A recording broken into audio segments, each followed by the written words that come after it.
Hello guys, and welcome back to the channel. Where today guys, I'll be showing you how to measure area in Google Earth. So guys, the first thing that you of course need to do is go to Google and type in googleearth.com. After that, you just need to go and log in to Google Earth with your of course Gmail and Google account. But now guys, let's see what we actually have in front of us here. In the top left side of the corner, we have, as you can see, the file, view, add, tools. You of course have the help option. And here we have the search bar where you can search for a specific location, of course.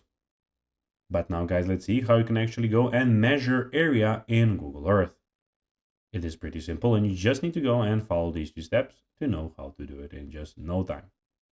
So basically, you need to go and select the area, of course, of the Earth that you want to go and pick. So for instance, let's go to Greenland, sorry.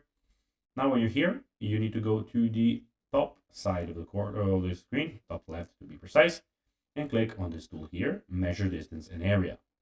You need to click on it, then click on a point, so select a point, and then when you go and do it like this, of course it will measure the distance. As you can see, you can then click again, and here you'll have the distance. As you can see, you can click it done, or you can click undo or exit if you of course want to exit on the screen. So guys, that will be everything for this video. I hope that you found this video informative and entertaining, guys. If you did, don't forget to like this video, share it, subscribe to the channel, and put the notifications on, as guys, this really helps us grow our channel. So if you have a few seconds, it'll be pretty cool if you could do this for us. So guys, as I told you, that will be everything for this video. I hope that you enjoyed it, and guys, as always, I'll be seeing you in the next one. Until then, as always, bye guys.